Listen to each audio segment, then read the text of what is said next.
అందరికీ 2 వందనాలు. బాగున్నారా? ఈరోజు టాపిక్ ఏంటో తెలిసిందా? దైవశక్తి ప్రేరేపితం. అంటే దేవుడు మనల్ని ప్రేరేపించాలి, మన శక్తిని దేవుడు మనకి గుర్తు చేయాలి.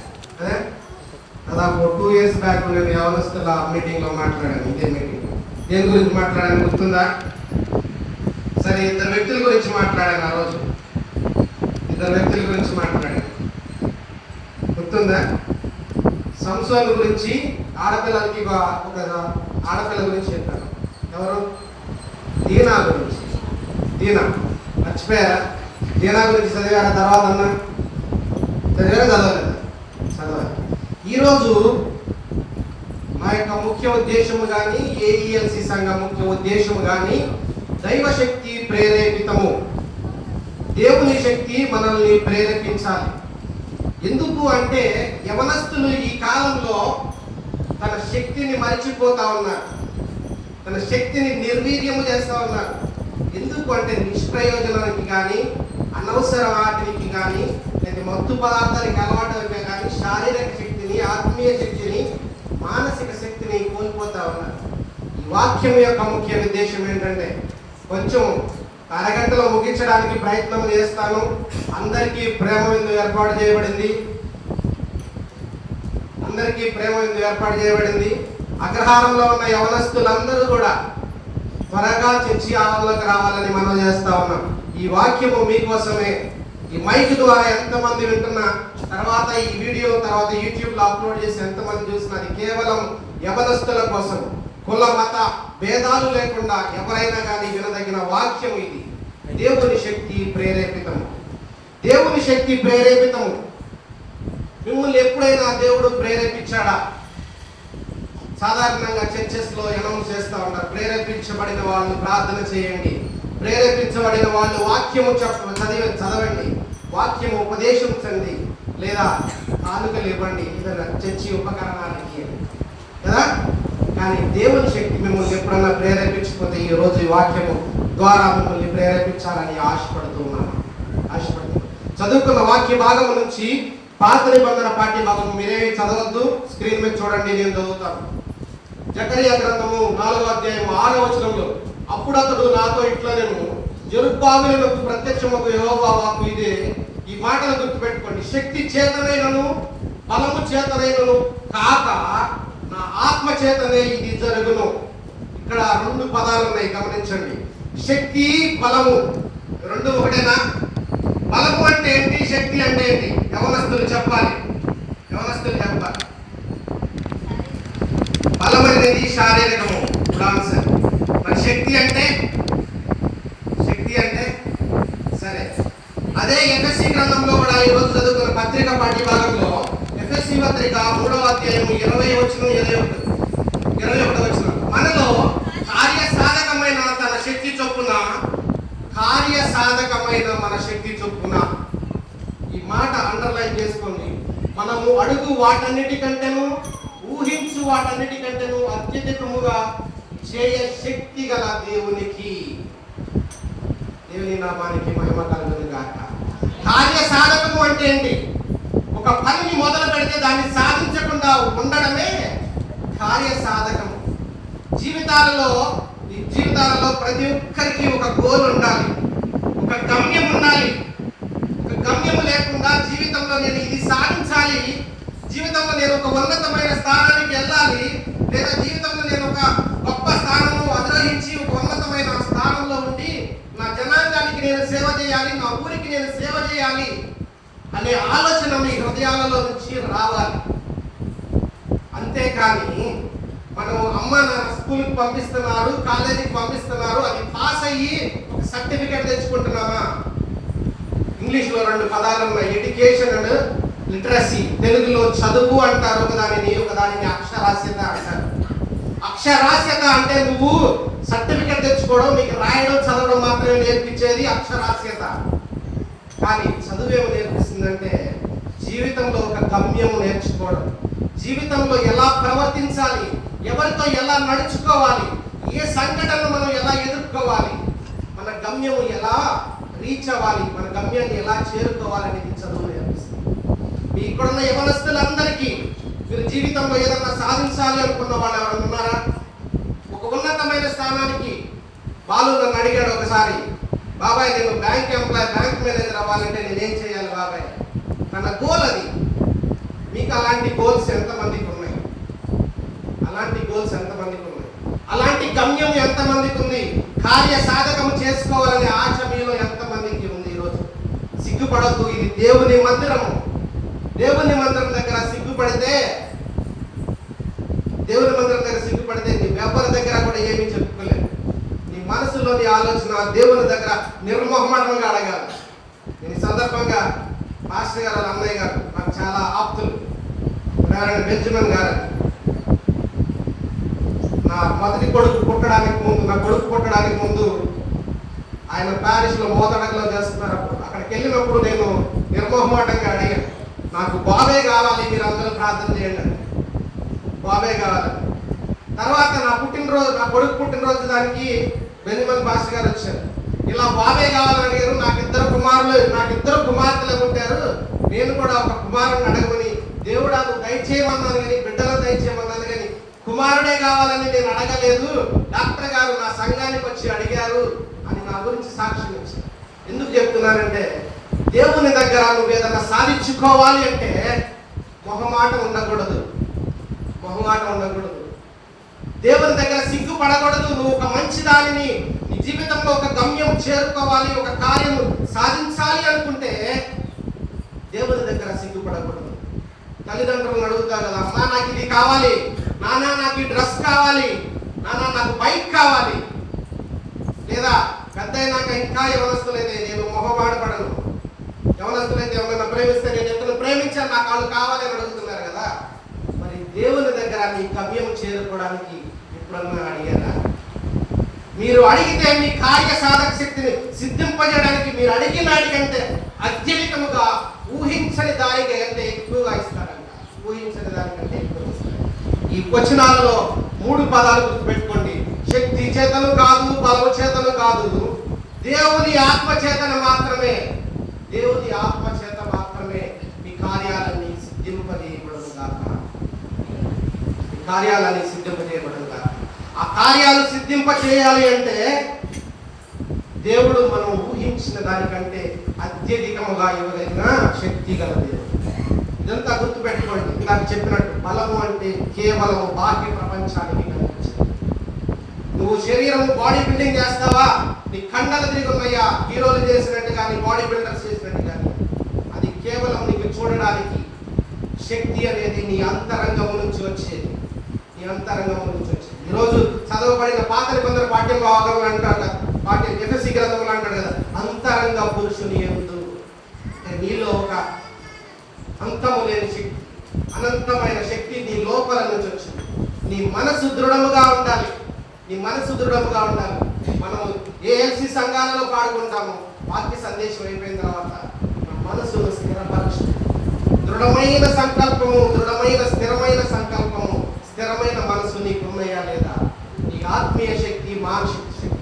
శక్తి అనే పదము కేవలం మనసుకు సంబంధించింది. నీలోని అంతరంగ పురుషునికి, నీలోని ఉన్న వ్యక్తికి సంబంధించింది. బలము అనేది నీ శరీరానికి సంబంధించింది. చిన్నపిల్లడప్పుడు చాలా తక్కువ శక్తి ఉంటుంది, యవనస్తులైనప్పుడు అమితమైన శక్తి ఉంటుంది, నడి వయసుకు వచ్చేసరికి కొంచెం తగ్గుతూ ఉంటుంది, వృద్ధాప్యమైనప్పుడు ఇంకొకరి సహాయం తీసుకోవాలి. చిన్నప్పుడు ఎలా సహాయం పొందామో, శరీరము పెద్ద అయినాక వృద్ధాప్యంకి వచ్చేసినాక శరీరానికి ఇంకొకరి సహాయం కావాలి. కానీ దేవుడు అంటున్నాడు కదా, శక్తికి వయసుతో సంబంధం లేదు. శక్తి నీ లోపల నుంచి వచ్చింది. నీ వాక్య భాగము, నీ వాక్యము నీ హృదయంలో నాటుకున్నప్పుడు వచ్చేది ఈ శక్తి. తర్వాత చూడండి, కార్యసాధక శక్తి. ఇది కార్యసాధక శక్తి, దైవశక్తి ప్రేరేపితం. ఈ రెండు ఎఫెక్టివ్. ఇంగ్లీష్లో ఎఫెక్టివ్ పవర్ అంటారు, లేదా పవర్డ్ బై గాడ్ అంటారు. ఎఫెక్టివ్ పవర్ అంటే, ఎఫెక్టివ్ అంటే అది సాధించుకోవడానికి సరిపోయినంతది. ఒక పని మొదలు పెట్టాము అంటే అది సాధించకుండా వదిలిపెడితే ఇట్ ఈస్ ఇన్ఎఫెక్టివ్ అంటారు. అది నిరుపయోగమైనది. ఎందుకు చెప్తున్నానంటే నిరుపయోగమైనది? మనమందరము చదువుకుంటున్నాము, మనందరము అక్షరాస్యులం అవుతున్నాము. 10th క్లాస్ తెచ్చుకుంటున్నాము, ఇంటర్మీడియట్ మార్కులు తెచ్చుకుంటున్నాము, degree, BTech, whatever it maybe, ఏదైనా కానీ నువ్వు సాధించిన డిగ్రీ, నువ్వు తెచ్చుకున్న డిగ్రీతో నువ్వేమి సాధిస్తున్నావు? ఉద్యోగం సాధిస్తున్నావా? లేదా మన పూర్వీకులు, మన తల్లిదండ్రులు ఏదైనట్లు వ్యవసాయ పనులు లేదా కూలి పనులు చేసుకుంటున్నావా? ఏ స్టేజ్లో ఉన్నావు? బైబిల్లో 3 వ్యక్తులు మీకు చూపించి ఈరోజు వాక్యాన్ని ముగించాలనుకుంటున్నారు. మొట్టమొదటి వాడు యవనస్తులందరికీ ఈ 3 వ్యక్తులు ఈరోజు గుర్తుపెట్టుకోండి. మీ లైఫ్లో డెఫినెట్గా చేంజ్ వస్తుంది. మీ లైఫ్లో డెఫినెట్గా చేంజ్ వస్తుంది. యెహోషువ గ్రంథము 1వ అధ్యాయము 5వ వచనంలో, నీవు బ్రతుకు దినములన్నిటను ఏ మనుష్యుడును నీ ఎదుట నిలవలేకపోయెను. అదే అధ్యాయంలో 9వ వచనంలో 8వ వచనం మధ్యలో, దివారాత్రము దానిని ధ్యానించనడలా నీ మార్గము వర్ధింపజేసి చక్కగా ప్రవర్తించదవు. నేను నీకు ఆజ్ఞాపించి ఉన్నాను కదా. ఈ వచనాలు, ఈ పదాలు మీరు అండర్లైన్ చేసుకోండి లేదా రాసుకోండి. మొట్టమొదటి, నిబ్బరము కలిగి ధైర్యంగా ఉండుము. ఎంతమంది ధైర్యంగా ఉన్నారు? ఎంతమంది ధైర్యంగా ఉన్నారు? ఈరోజు ఈ ఆడపిల్లల గురించి నేను గర్వపడతా ఉన్నాను, అతిశయపడతా ఉన్నాను. ఎందుకో తెలుసా? ఇక్కడికి వచ్చి ధైర్యంగా వాళ్ళు నిల్చున్నారు. కానీ మగపిల్లలు ఎవరు ధైర్యంగా రాక వచ్చిన వాళ్ళని అభినందిస్తారు ధైర్యంగా. వీళ్ళంతా నీ స్వజనులు, ఇక్కడ కూర్చున్న వాళ్ళంతా నీ బంధుమిత్రులు. ఈ బంధుమిత్రుల ముందు మీరు బడిపడితే ఎలాగా? ధైర్యము కలిగి ఉండాలి కదా, నెమ్మది కలిగి ఉండాలి, ధైర్యము కలిగి ఉండాలి. నిబ్బరము అంటే నెమ్మది. తర్వాత దిగులు పడకము జడియము. యెహోషువకి దేవుడు సెలవిస్తా ఉన్నాడు, దీవిస్తా ఉన్నాడు. నువ్వు ధైర్యంగా ఉండు, దిగులు పడబాక, నెమ్మదిగా ఉండు, దేనికి భయపడబాక, నేను ఉన్నానయ్యా. ఎదుటి ఎవడు నిలవలేడు అని చెప్పి దేవుడు యెహోషువకి దీవెనిస్తున్నాడు, ఆశీర్వదిస్తున్నాడు. అదే యెహోషువ ప్రపంచంలో ప్రొటెక్షన్ వాల్స్ అంటారు.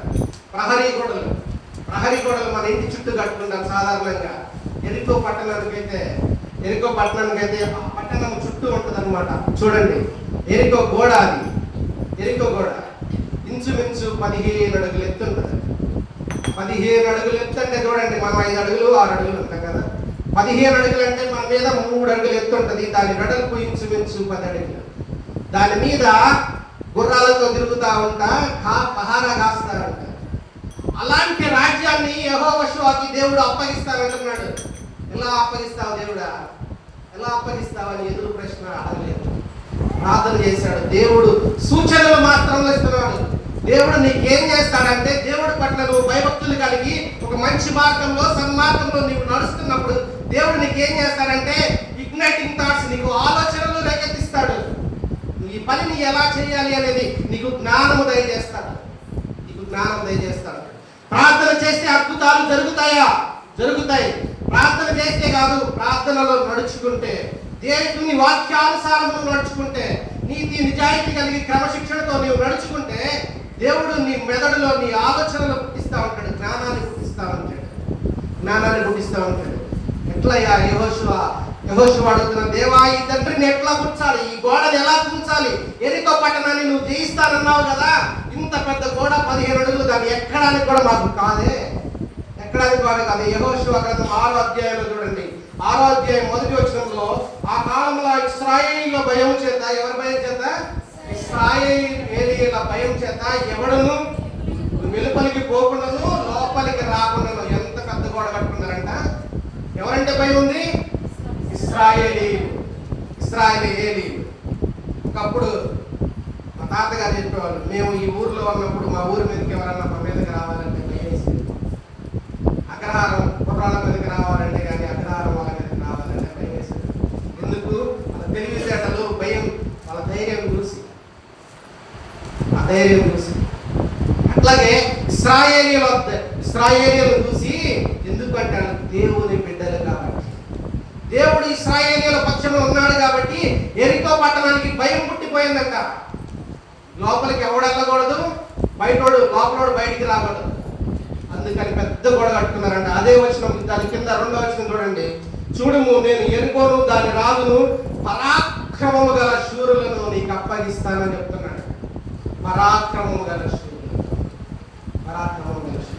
దేవుడు ఈరోజు వాగ్దానం చేస్తా ఉన్నాడు, నువ్వు జీవితంలో చేరుకోవాలనుకున్న గమ్యము ఎంత ఎత్తైనదే కానీ దాన్ని నీకు అప్పగిస్తానని వాగ్దానం చేస్తా ఉన్నాడు.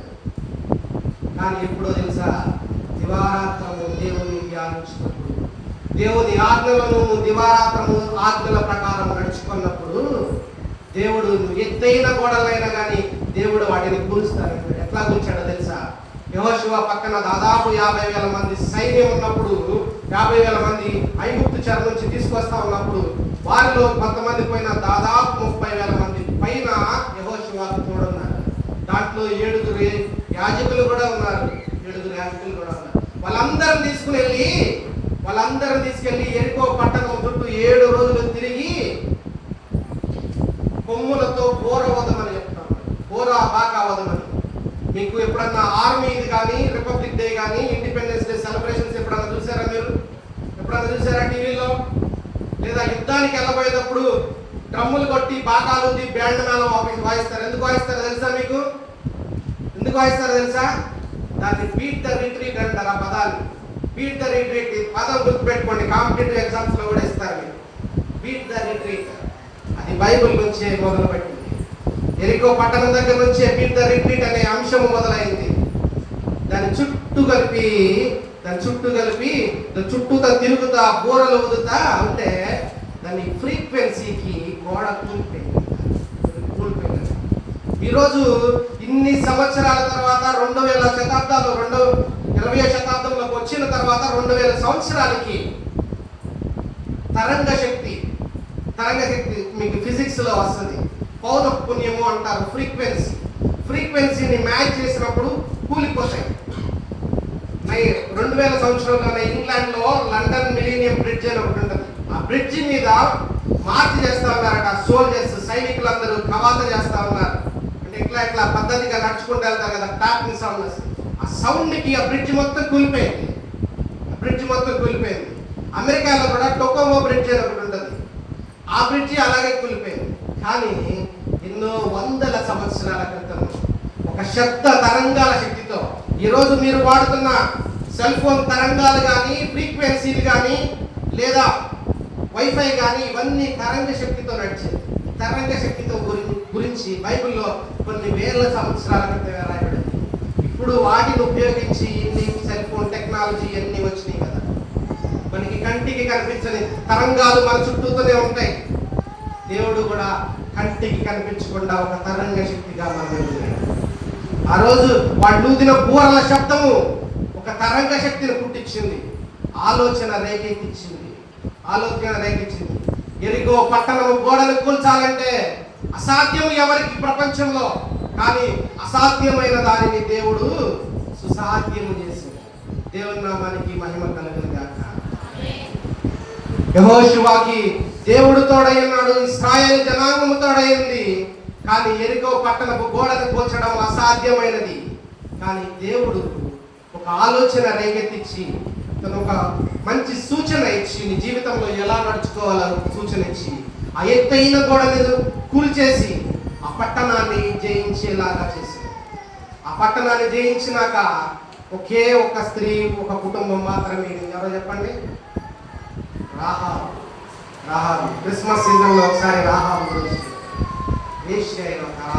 తర్వాత యూదా గోత్రంలో చేర్చబడింది, క్రీస్తు వంశావళిలో చేర్చబడింది. యెహోషువను గుర్తుపెట్టుకోండి, దివారాత్రము ధ్యానించాడు. ఎరికో పట్టణాన్ని జయించిన తర్వాత ఇంకో హాయి పట్టణం అనే వాళ్ళు ఇశ్రాయేలు మీదకి వస్తామంటే యెహోషువ యుద్ధానికి వెళ్ళలా, ముందుండి నడిపించలేదు. ఉండి అక్కడున్న పెద్దలందరూ మాటలు 2000 మందిని పంపిస్తే ఓడిపోయారు. ఇశ్రాయేలు జనాంగము ఓడిపోయింది. యెహోషువ నాయకత్వంలో ఏకైక ఓటమి అది. నీ జీవితంలో ఒక విజయం ఎదురైన తర్వాత, ఒక గొప్ప విజయం సాధించిన తర్వాత గర్వము నీ మీదకి వచ్చిన, నువ్వు కాళ్ళు మూసుకుని లేకపోతే కాళ్ళు మడిచి ఇంట్లో కూర్చున్నా, అలా ఓటమి నిన్ను ఎప్పుడు ఓడించాలా, సాతాను నిన్ను ఎప్పుడు ఓడించాలా అని ఎదురు చూస్తూనే ఉంటాడు. మళ్ళీ హాయి పట్టణం మీద ఓడిపోయిన తర్వాత మళ్ళా వచ్చి దేవుడి దగ్గర ప్రార్థన చేస్తాడు. కనిపిస్తుంది ఆ బోరలు మందసాన్ని పట్టుకుని.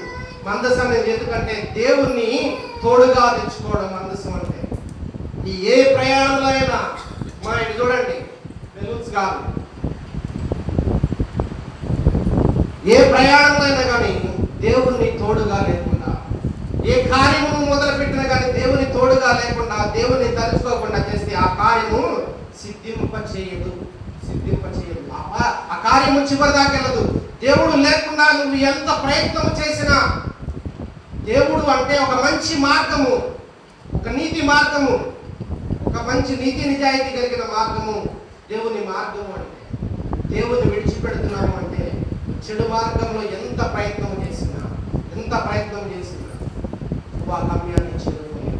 యవనస్తులారా, ఈ జీవితాన్ని మీరు ఒక మంచి గమ్యం చేరుకోవాలి అనుకుంటే దేవుని తోడుగా, ఒక మందసాన్ని తోడుగా మీ జీవితాల్లో పెట్టుకుని ముందుకెళ్ళండి. ఆ గమ్యాన్ని చేరుకోలేకుండా మీ జీవితాలు ఇలాగే ముగిస్తే మీ జీవితాలకి అర్థం లేదు. Life without goal is nothing. ఒక జీవితంలో ఒక గమ్యం లేని జీవితం అంటే వృధా అని అర్థం. అలాగే మొదటి వ్యక్తి యెహోషువాకి 30,000 మంది తోడున్నారు. దేవుడు అంతకు మించి దేవుడు తోడై ఉన్నాడు. రెండో వ్యక్తి గురించి చెప్తాను మీకు. న్యాయాధిపతుల గ్రంథము 6వ అధ్యాయము 11వ వచనము.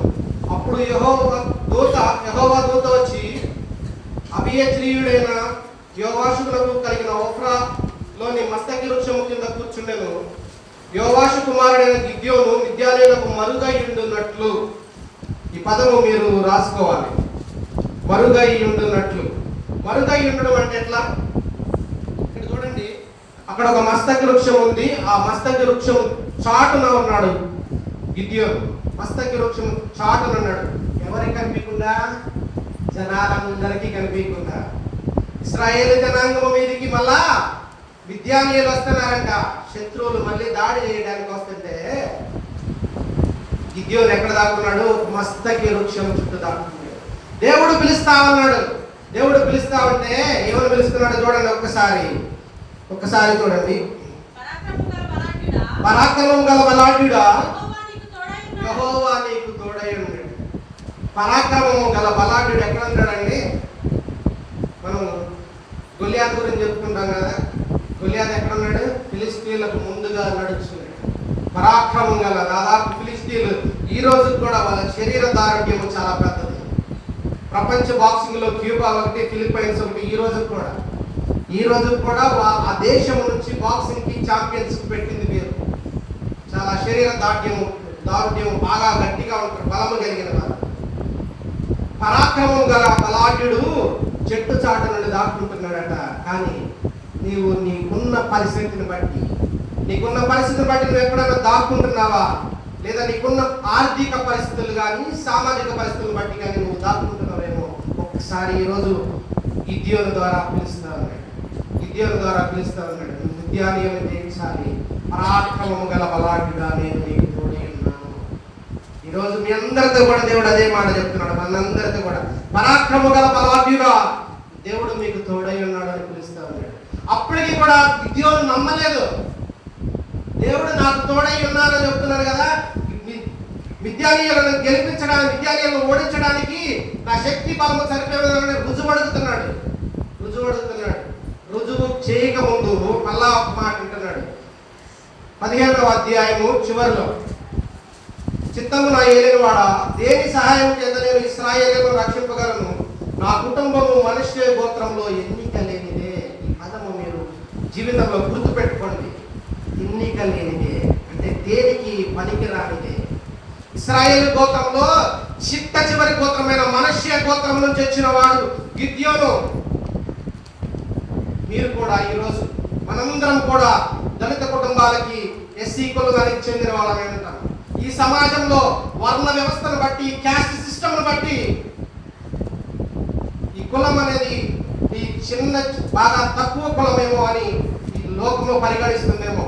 లేదా మనము అలా భావించుకుంటున్నామేమో, మనది తక్కువ కులము, లేదా మనము తక్కువ వర్గానికి చెందిన వారము, ఒక తక్కువ గోత్రానికి చెందిన వారమని మనము ఆత్మనియమతో ఉన్నామేమో. ఆత్మనియమతో నువ్వు ఎలాంటి ఎన్నిక లేనిదైనా కూడా మళ్ళీ అదే అంటున్నాడు. నా పితరుల కుటుంబంలో నేను కనిష్ఠుడను, నేను అందరికంటే చిన్నవాడనయ్యా, నన్ను పిలుస్తున్నావేంటి? నేను ఎన్నిక లేని గోత్రం నుంచి వచ్చాను, ఎన్నిక లేని కులం నుంచి వచ్చాను, లేదా ఎన్నిక లేని వర్గం నుంచి నేను వచ్చాను. ఈ లోకంలో తృణీకరించబడిన కుటుంబాల నుంచి కానీ, లేదా బానిసత్వ బతుకుల నుంచి వచ్చిన కులాల నుంచి కానీ మనం వచ్చామేమో. ఈరోజు దేవుడు మీతో మాట్లాడుతున్నాడు. యవనస్తులారా ధైర్యం కలిగి ఉండండి. యవనస్తులందరూ కూడా క్రమశిక్షణ కలిగి ఉండండి. కనిష్ఠుడను, నేను చాలా చిన్నవాడను, నేను చిన్నవాడనైనా కూడా దేవుడు పిలుస్తా ఉన్నాడు. నువ్వు పరాక్రమం గల బలాఢ్యుడివి. గిద్యోనీయుల మీద ఇశ్రాయేలీయులందరూ తీసుకెళ్లి యుద్ధం చెయ్యి. మొత్తం ఎంతమంది వెళ్ళారో తెలుసా?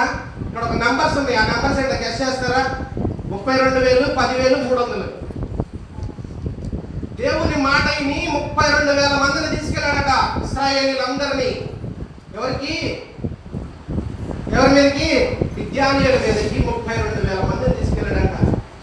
అప్పటికి నమ్మకం కుదరలా గిద్యోనికి నమ్మకం కుదరలా. నేను కనిష్ఠుడను, నేను ఎన్నిక లేని వాడను, నేను తక్కువ వాడను, నేను చిన్నవాడను, నేను పిరికి వాడను అని 32,000 మంది జనబలాన్ని తీసుకువెళ్ళాడు గిద్యోనీయుల మీదకి.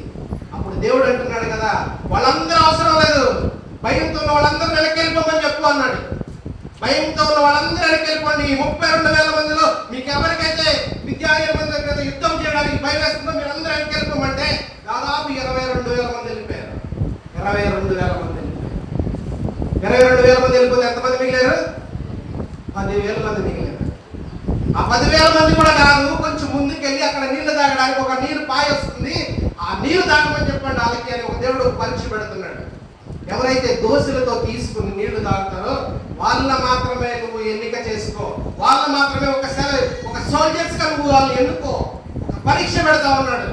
ఇప్పుడు ఆర్మీ రిక్రూట్మెంట్ జరగాలంటే 5 కిలోమీటర్లు పరిగెత్తాలి, హై జంప్ చేయాలి, లాంగ్ జంప్ చేయాలి, ఇంత హైట్ ఉండాలి, శరీర బరువు ఇంత ఉండాలి అని చెప్పి రూల్ పెడతారు కదా. అట్లాగా వాళ్ళ క్యారెక్టర్ని డిసైడ్ చేయడానికి దేవుడు ఒక రూల్ పెడుతున్నాడు.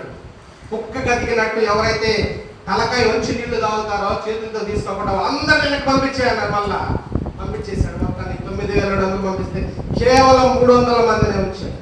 కేవలం 300 మందినే.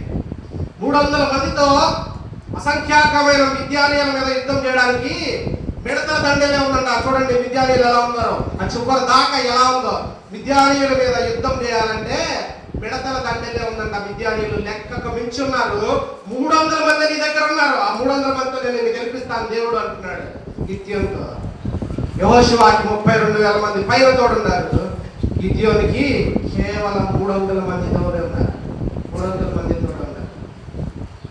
నీవు నీ పక్కనున్న జనాంగాన్ని చూసి మర్చిపోతున్నావా? నువ్వు యుద్ధం చేయాలి అంటే, జీవితంలో ఒక సాధించాలంటే నాకు తోడు కావాలి, నాకు ఎవరన్నా ఫ్రెండ్షిప్ కావాలి.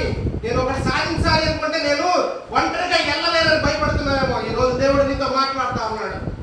ఒంటరి వాడు కాదు, నీకు మంచి వాళ్ళను, మంచి స్నేహితులను నీకు తోడుగా ఉంటాను, తోడుగా నీకు ఇస్తాను. మంచి స్నేహితులను నీ జీవితంలో నీకు తోడుండే వాళ్ళను ఒక పరీక్ష పెట్టి మరి నీకు తోడుగా ఉంటాడు. ఎప్పుడో తెలుసా? దేవుని మార్గంలో దేవుని ఆజ్ఞలను కైకొనినప్పుడు, ఎప్పుడు పడితే అప్పుడు దేవుడు నీకు ఇవ్వడండి. నీవు సాతాను మార్గంలో నడుస్తా, ఈ లోక ప్రకారంగా నడుస్తా, దేవుడు నాకు తోడై ఉండాలి, నేను ఆదివారం ప్రార్థనకి వెళ్తున్నాను, యువజన సంఘానికి వస్తున్నాను అంటే కుదరదు. క్రిస్టియానిటీ అంటే వే ఆఫ్ లైఫ్, జీవించి చూపించాలి. క్రిస్టియానిటీ అంటే జీవించి చూపించాలి. బట్టలు కట్టుకులో ఆదివారానికి వెళ్ళో దీవెనలు రమ్మంటే రావు. ఎప్పుడు వస్తాయంటే దేవుని మార్గంలో మీరు నడిచినప్పుడు, మీ జీవితాలు అలా నడుచుకున్నప్పుడు మీ జీవితంలో వస్తాయి. గిద్యోనికి 300 మంది తోడున్నారు. ముందుగా కుండల్లో దివిటీలు ఎదిగించండి, ఇంకో చేత్తో బాగా పెట్టుకోండి. ఆ మిద్యానీయులు అర్ధరాత్రి చీకటి అయిపోయిన తర్వాత ఒక్కసారిగా కుండలు బాగా పెట్టి బోరలతో శబ్దం చేయండి. మళ్ళీ ఇక్కడ బోరలు ఎగురుతున్నాడు యుద్ధానికి వెళ్ళిపోయి. మళ్ళా ఇక్కడ బిడ్డ రిట్రీటే జరుగుతూ ఉంది. బోరలుతా దివిటీలు చూపిస్తా శబ్దం చేయమంటే మిద్యానీయులు ఆ ఏంటో చీకట్లో ఏమొస్తుందో దేవుని శక్తి, ఇశ్రాయేలీయుల మీద దేవుని శక్తి ఒక్కసారిగా వచ్చిందో ఆ వెలుగును చూసి భయపడిపోయి వాళ్ళ కాళ్ళే అర్థం చేసుకున్నారు. ఇప్పుడు చెప్పండి, 300 మంది మంచి వారి స్నేహితులు ఉన్నా కానీ మనం జీవితంలో గెలవచ్చు. కొద్ది మంది మన పక్షాలు ఉన్నా కానీ మనం జీవితంలో ఏదైనా సాధించవచ్చు. మనకి 1000 మంది మన చుట్టూ అందరూ మన పక్షాన లేక కొంతమంది మనకు తోడుగా ఉంటే, కొంతమంది తోడుగా ఉన్న మనం జీవితంలో సాధించవచ్చు. మొదటి వ్యక్తి యెహోషువ 30,000 మంది తోడున్నారు. రెండో వ్యక్తి గిద్యోను 300 మంది తోడున్నారు. ఇద్దరికి దేవుడు విజయాన్ని ఇచ్చాడు.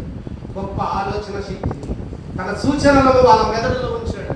తన మెదడులో ఉంచాడు. చివరి వ్యక్తి ఏలియా, ప్రవక్త అయిన ఏలియా. మొదటి రాజుల గ్రంథము 18వ అధ్యాయము 19వ వచనంలో అక్కడ,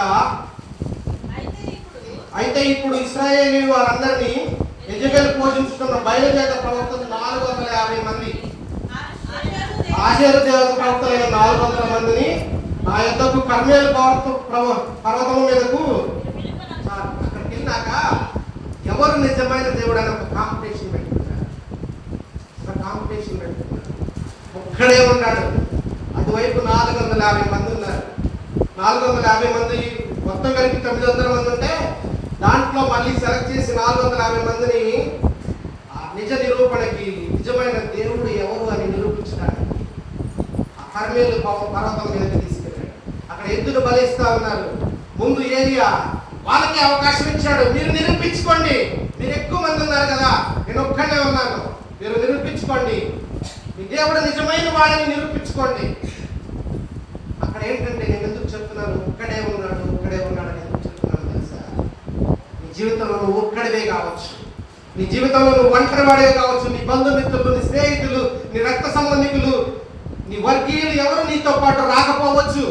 దేవుడు నీకు తోడై ఉన్నప్పుడు, నీ ఆలోచన మంచిదైనప్పుడు, నీ కోరిక మంచిదైనప్పుడు, నువ్వు సాధించాలనుకున్న గమ్యము మంచిదైనప్పుడు, నువ్వు ఒక్కడివే ఒంటరి వాడివైపోయినా కానీ దేవుడు నీకు తోడై ఉంటాడు.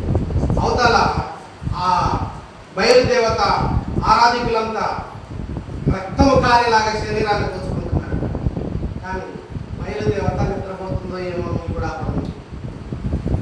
ఇక్కడ చెడు గురించి, మంచి గురించి, ఒక మంచి దానికి 450 మంది, ఒక చెడు దానికి 450 మంది వత్తాసు పలుకుతున్నారు. ఒక మంచి పనికి నువ్వు ఒక్కడవే వత్తాసు పలుకుతున్నావేమో. నిన్ను అడ్డుపడటానికి ఈ లోకంలో ఇంతమంది 450 మంది అడ్డుపడుతున్నారేమో. నీ శక్తిని దేవుడు గుర్తు చేస్తా ఉన్నాడు. ఇలా ముగ్గురికి అంతమందిని చేయించే శక్తి ఎక్కడా లేదు. ఆ ముగ్గురికి రాజ్యాలను, యెహోషువకి ఎరికో పట్టణం గోడను కూల్చేంత శక్తి ఇశ్రాయేలీయులు ఎవరికీ లేదు. కానీ దేవుడు తన శక్తిని బట్టి కూల్చాడు, ఆలోచన శక్తిని బట్టి కూల్చాడు.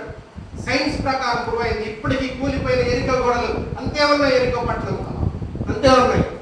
టూరిజం అది ఒక పార్క్ కూలిపోయిన ఎరికో గోడ. అలాగే గిద్యోను పిరికివాడు, ఎన్నిక లేని వాడును, కనిష్ఠుడును, దాక్కున్న వాడిని తీసుకొచ్చి విజయాన్ని అందించాడు. ఏలియాకి ఒక్కడే ఉన్నాడు. కానీ మీరందరూ, నేను ఒంటరిగా ఉన్నాను, నేను ఎన్నిక లేని వాడను, నేను కులం తక్కువ వాడను అనుకుంటారు. నేను విన్నాను ఈ మాటలు. మనం తక్కువ వాళ్ళం కదా, మనల్ని ఎవరు లెక్క చేస్తారు, మనం ఏం సాధిస్తాము? నిజమే కావచ్చు. ఈరోజు ఈ దేశంలో లేదా ఈ రాష్ట్రంలో నీ ఆర్థిక పరిస్థితి బాగోకపోవచ్చు, నీ సామాజిక పరిస్థితి బాగోకపోవచ్చు.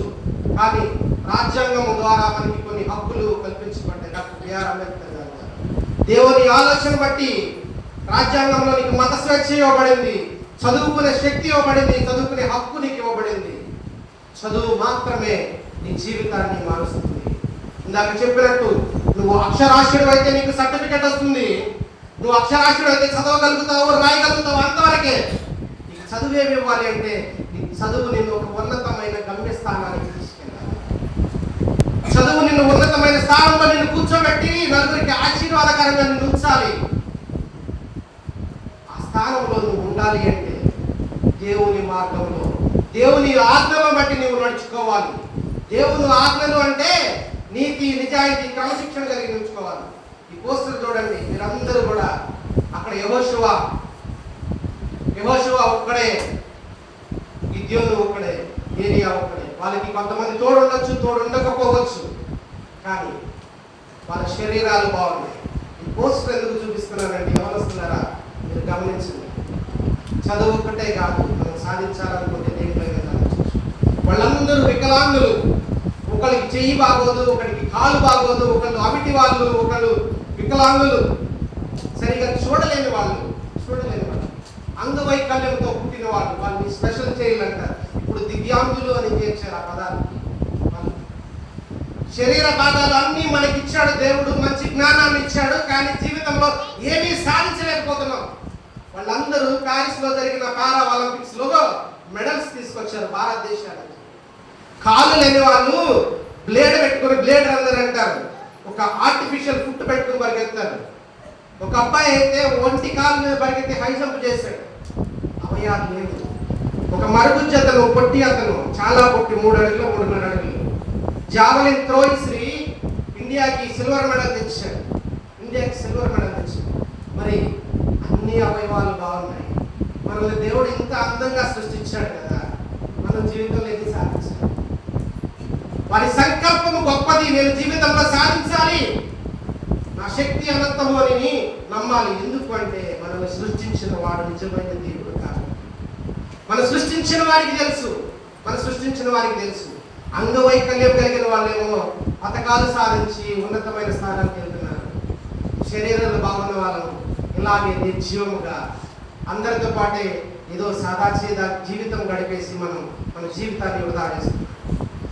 దేవుడు ప్రేరేపిస్తా ఉన్నాడు. బైబిల్ నుంచి ముగ్గురు వ్యక్తులను మీకు చూపించాను. బాహ్య ప్రపంచం నుంచి ఇతను చూపించాను. పారా ఒలింపిక్ ఛాంపియన్ చూపించాను. ఇంకొక వ్యక్తిని కూడా మీకు చూపిస్తాను. భయంకరమైన బాడీ బిల్డర్, 36 సంవత్సరాలకి గుండె కొడుతుంది. శరీరం అంత పెంచాడంట. నీ శరీరం ఎంత పెరిగినా కానీ ఫోటోలకే పరిమితం, గుర్తులకే పరిమితం. 36 సంవత్సరాలకి బెలారస్ నుంచి 154 కేజీలు, ప్రపంచంలోనే అత్యధిక బలవంతుడు అంటారు. అత్యధికమైన దేహం ఉన్నవాడు, 7 అడుగులు ఉన్నవాడు. గుండె ఆగిపోయింది. తన శరీరాన్ని చూపించాడు. సడన్ గా అర్ధంతరంగా జీవితంలో తెచ్చిపోయాడు. ఈరోజు దేవుడు ఒకవేళ మనల్ని అలా పిలిస్తే, మన జీవితంలో కూడా ఏది సాధించకుండా ఈ సమాజానికి, మన ఊరికి, మన తల్లిదండ్రులకి, అట్లీస్ట్ మన తల్లిదండ్రులకి, మన రక్త సంబంధులకి ఏమీ చేయకుండా మనం చచ్చిపోతున్నాము. గుర్తుపెట్టుకోండి, దేవుడు మీ శక్తిని ప్రేరేపిస్తా ఉన్నాడు. మీకు ఇచ్చిన తలాంతుని ఈరోజు మీకు గుర్తు చేస్తా ఉన్నారు. మీరు మంచిగా పాటలు పాడొచ్చు, వాక్యం చెప్పొచ్చు, మీ చదువులో టాలెంట్ ఉండొచ్చు, రన్నింగ్ లో టాలెంట్ ఉండొచ్చు, ఆటల్లో టాలెంట్ ఉండొచ్చు. మీ శక్తిని బయటదేయండి. దేవునికి మహిమకరంగా ఆ శక్తిని, ఆ తలాంతుని వాడాలి. ఆ తలాంతుని వాడి ఉన్నత స్థానానికి చేరుకోవాలి. చివరిగా ఒక పోస్టర్ చూపించి ముగిస్తాను. సర్వాంగ కవచం క్రైస్తవులకి, యవనస్తులకి, ఎవరికైనా కావాల్సింది. ఎఫెసీ పత్రిక 6వ అధ్యాయంలో రాయబడి ఉంటుంది. 6వ అధ్యాయం చివరిలో 14-17 వచనాల్లో ఉంటుంది. అది ఆ సోల్జర్ ఎలా ఉంటాడు, క్రిస్టియన్ సోల్జర్ ఎలా ఉంటాడో చూపిస్తా ఉన్నారు. చూడండి, తలకి హెల్మెట్ ఉంది, ఒక బుల్లెట్ ప్రూఫ్ హెల్మెట్ ఉంది, శిరస్త్రాణం హెల్మెట్, తర్వాత డాల్ ఉంది. ఇట్లా మన మీదకి ఏమీ రాకుండా కనిపిస్తుందా? డాల్ అడ్డం పెట్టుకున్నారు. అగ్ని బాణములను ఆర్పునట్టు డాలు, విశ్వాసం అనే డాలు, రక్షణ అనే శిరస్త్రాణం. ఈ బాడీకి సినిమాలు చూసే వాళ్ళందరికీ తెలుస్తుంది. ప్రొడక్షన్ పెడతారు కదా, గుండెకి బుల్లెట్ కొట్టినా కానీ దిగకుండా ఏమంటారు? Bullet proof jacket. సత్యమును దట్టి అంటే బెల్ట్ నడుము పట్టుకోవాలి. సత్యం ఉండాలి, నీతి ఉండాలి, విశ్వాసం ఉండాలి, దేవుని వాక్యం ఉండాలి, సమాధానం సువార్త వలన సిద్ధ మనసు ready to fight everything. Fight చేయడానికి వెనక్కి వెళ్ళిపోతున్నాను. ఫైట్ చేయడానికి, ఈ లోకంతో పోరాడడానికి, నీ గమ్యాన్ని చేరుకోవడానికి, నీ గోల్ చేరుకోవడానికి నువ్వు భయపడి వెళ్ళిపోతున్నావు. దేవుడు నీకు కనిపించకుండా ఇన్ని ఆయుధాలను నీకు పెట్టాడు. అన్ని ఆయుధాలను మనం తొడుక్కుంటున్నామా, విడిచిపెడుతున్నామా? బట్టలు వేసుకుంటున్నామంటే సరికాదు, ఆ బట్టలతో పాటు శిరస్త్రాణం పెట్టుకోవాలి, విశ్వాసం అనే డాలు పెట్టుకోవాలి, సత్యం అనే దట్టి పెట్టుకోవాలి. మరి అన్ని పెట్టుకుంటున్నామా, విడిచిపెట్టుకున్నామా? ఈ వస్త్రాలు మనకు బాహ్య ప్రపంచానికి అవసరమే, వేసుకోవాలి తప్పదు. వాటితో పాటు వీటిని కూడా ధరించుకోవాలి. వీటిని ధరించుకుంటే ఈ లోకంలో జయిస్తాం, ఈ లోకంలో ఉన్నతమైన స్థానానికి వెళ్తాం. దేవుడు ప్రేరేపిస్తా ఉన్నాడు. అటన్నిటిని ఒకసారి మళ్ళీ తెచ్చుకోమని చివరిగా యవనస్తులకు ఒక 3 మాటలు చెప్పి ముగిస్తా ఉన్నాను. 3D. మొదటిది డిసిప్లిన్, రెండవది డిటర్మినేషన్, మూడవది డెడికేషన్. 3 మీకున్నాయా?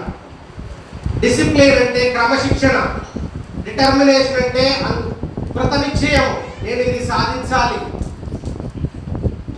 కృత నిశ్చయం అంటే గట్టి నిర్ణయం తీసుకున్నాను, నేను ఈ నిర్ణయం తీసుకున్నాను. మన నిర్ణయాలు ఎలా ఉంటాయంటే డిసెంబర్ 31 వస్తే ఎన్ని నేను వదిలేస్తాను, మళ్ళీ ఒక 10 రోజులు అయితే జనవరి పండుగ రాగానే జనవరి నెలాగా అయ్యేసరికి మళ్ళీ నిర్ణయాలు. డిటర్మినేషన్ అంటే కృత నిశ్చయం కలిగి ఉండాలి. అంటే ఎన్ని ఇబ్బందులు వచ్చినా, ఎన్ని ఆటంకాలు వచ్చినా, ఎన్ని నిరాశలు వచ్చినా, ఈ లోకం నుంచి ఎన్ని శోధనలు నిన్ను మభ్య పెడతా ఉన్నా, నిన్ను ప్రలోభ పెడతా ఉన్నాయి. ఈ లోక ఆశలు, నీ స్నేహితులు, నీ పక్కన ఉన్న వాళ్ళు, ఈ లోకంలో ఉన్న వాళ్ళందరూ నిన్ను ప్రేరేపిస్తా ఉన్నారు.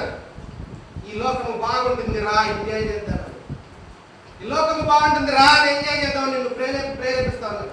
దేవుడు ప్రేరేపిస్తా ఉంటే పక్కకి వెళ్ళిపోయి దేవుని వాక్యం ద్వారా దేవుడు నిన్ను ప్రేరేపిస్తా ఉంటే విన్నంతసేపు బాగా ఉండి కొన్ని రోజులకు పరిమితం అయిపోతే అది కృత నిశ్చయం కాదు.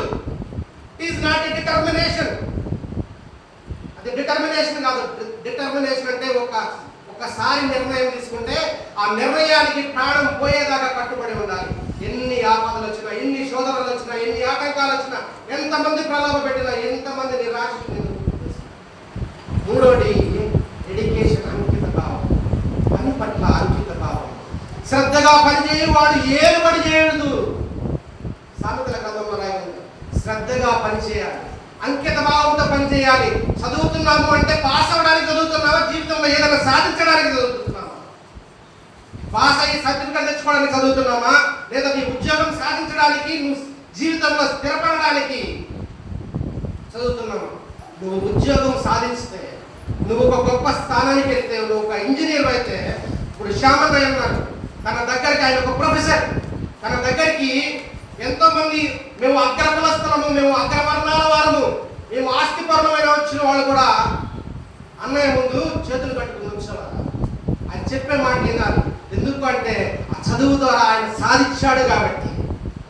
ఆ చదువు ద్వారా సాధించాడు కాబట్టి. ఒక పోలీస్ ఆఫీసర్ అయినా కానీ నువ్వు కుర్చీలో కూర్చుంటే, నువ్వు ఎన్నికలేని గోత్రం నుంచి వచ్చినా కానీ, ఎన్నికలేని కులం నుంచి వచ్చినా కానీ, నీ ముందు వాళ్ళు ఎంత అగ్రవర్ణాలైనా కానీ, వాళ్ళు ఎంత డబ్బున్న వాళ్ళైనా కానీ నీ ముందు నుంచోవాలి. చదువు నిన్ను దాటిస్తా ఉంటుంది. చదువు నిన్ను దాటిస్తా ఉంటుంది. ఇదన్నిటి ఈ శోధన నుంచి, ఈ ఆటంకాల నుంచి, ఈ బానిసత్వం నుంచి దాటిస్తా ఉంటుంది. ఎప్పుడు ఉంటుందంటే ఆ చదువు పట్ల, జీవితంలో సాధించాలి అనే దాని పట్ల అంకిత భావం కలిగి ఉంటారు. దేవుడు ఈరోజు మనతో 3 వ్యక్తుల ద్వారా మాట్లాడారు. ఈ 3 మాటలు గుర్తుపెట్టుకోండి. ఈ 3 మాటలు ఎప్పటికీ విడిచిపెట్టదు. Determination, dedication, discipline. డిసిప్లిన్ అంటే క్రమశిక్షణతో, నీతి నిజాయితీలతో బ్రతకడం. ఇవన్నీ కాకుండా మిమ్మల్ని కొన్ని చెడు మార్గంలో నడిపించడానికి కొన్ని వస్తూ ఉంటాయి మీ చుట్టూగా. ఏంటంటే ఫస్ట్దే ఆత్మన్యూనత, ఇన్ఫీరియారిటీ కాంప్లెక్స్ అంట. ఇన్ఫీరియారిటీ కాంప్లెక్స్ అంటే దాకా గిద్యోను అంటున్నాడు కదా, నేను ఎన్నిక లేని వాడను, నేను చిన్నవాడను, నేను ఎన్నిక లేని వాడను, చిన్నవాడను, నేను పిరికి వాడను, నేను దాక్కుంటున్నానని గిద్యోను అంటున్నాడు కదా. అలాంటిది ఆత్మన్యూనత. నీ టాలెంట్ ఏంటో దేవునికి నీకు మాత్రమే తెలుసు. నీలో ఉన్న ప్రత్యేకత ఏంటో దేవునికి నీకు మాత్రమే తెలుసు. నిన్ను నువ్వు నమ్మాలి, నిన్ను నువ్వు నమ్మాలి, నిన్ను నువ్వు ప్రేమించుకోవాలి. దేవుడు నీ సృష్టించాడు కాబట్టి, దేవుని తన స్వహస్తాలతో మనం సృష్టించాడు. మనకి ప్రతి ఒక్కరికి ఒక తలాంతులు ఇచ్చాడు కాబట్టి ఆ తలాంతుని వెలికి తీయాలి. ఆత్మన్యూనతను విడిచిపెట్టండి, నిరాశను విడిచిపెట్టండి, చెడు అలవాట్లను, చెడు ఆలోచనలను, చెడు సాంగత్యాన్ని. నేను చెడు ఫ్రెండ్షిప్ అను, చెడు స్నేహం అను. స్నేహం అన్న, ఫ్రెండ్షిప్ అన్న మంచి పదాలు. సాంగత్యము అని బైబిల్లో రాయబడింది. చెడు సాంగత్యము, చెడు సాంగత్యం. మీ స్నేహితులు అని చెప్పుకునే వాళ్ళు చెడు సాంగత్యము మీరు చేస్తా ఉన్నారా? మీ జీవితం తిరోగమనానికి, అదో పాతాళానికి తొక్కబడుతుంది. జీవితంలో ఏమీ సాధించకుండా నిరుపయోగంగా చివరికి అమ్మా నాన్నకు కూడా ఉపయోగం, నీకు జన్మనిచ్చిన అమ్మా నాన్నకి, నీతో పుట్టిన రక్త సంబంధికులు కూడా నువ్వు ఉపయోగపడకుండా చచ్చిపోతే ఉపయోగం లేదు. నేను ఎవరు కూడా గుర్తుపెట్టుకోండి. ఈరోజు దైవశక్తి ప్రేరేపితముగా దైవశక్తి ఈరోజు మిమ్మల్ని ప్రేరేపిస్తా ఉంది. 3 యవనస్తుల ద్వారా, 3 వ్యక్తుల ద్వారా నీకు ఎంతమంది తోడున్నా లేకపోయినా దేవుడు నీకు తోడుంటాడు. మీరు సాధించాలి. ఈ అగ్రహార యవనస్తుల నుంచి నేను కోరుకుంటుంది ఒకటే, అగ్రహారం అంటే బ్రాహ్మణులు ఉండే ఊరు. ఒకప్పుడు వారి దగ్గర బానిసత్వం చేయడానికి మన పూర్వీకులు వచ్చినాయి. అలాంటిది దేవుడు ఈ గ్రామాన్ని మనం స్వతంత్రంగా చేశాం. ఈ గ్రామం నుంచి ఉద్యోగస్తులు రావాలి, ప్రైవేట్ కానీ గవర్నమెంట్ కానీ ఉన్నత స్థానానికి వెళ్ళాలి. మన సంఘాన్ని, మన సమాజాన్ని బాగు చేయాలి. మీరు ఉన్నత స్థానానికి వెళ్ళాలి. స్వజనులను మర్చిపోకూడదు. మీరు జీవితంలో చదువుకుని పెళ్లిళ్ళు చేసుకుని అందరిలాగే మన పూర్వీకులాగే వ్యవసాయ పనులు, కూలి పనులు చేసుకుంటా బ్రతకూడదు. ఉన్నతమైన స్థానానికి వెళ్ళాలి. కష్టపడి చదవండి, అంకిత భావంతో ఉండండి, కృత నిశ్చయంతో ఉండండి, క్రమశిక్షణ కలిగి ఉండండి. దేవుడు మిమ్మల్ని ఆశీర్వదించి కాపాడుగాక. ఆ చిన్న మాటలు మీ అందరికీ నేను వందనాలు. Thank you so much. 10 నిమిషాలు లేట్ అయింది, క్షమించండి.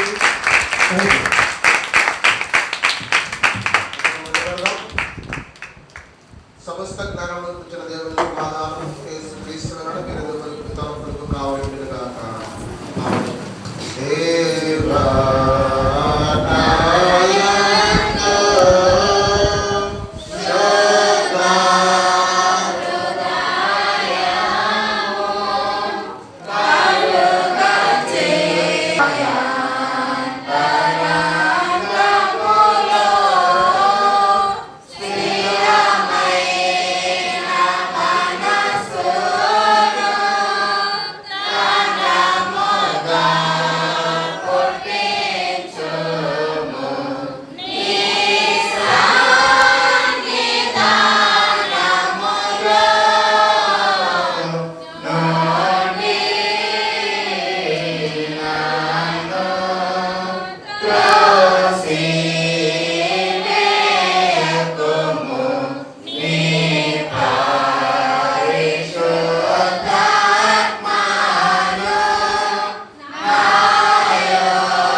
దైవశక్తి ప్రేరితము అనే అంశాన్ని తీసుకొని చక్కటి వాక్య భాగాన్ని అందించినటువంటి డాక్టర్ రాజా గారికి మన సంఘమందరి తరపున వందనాలు తెలియజేస్తున్నాం. ఆ బిడ్డని వాళ్ళ కుటుంబాన్ని దేవుడు దీవించును గాక.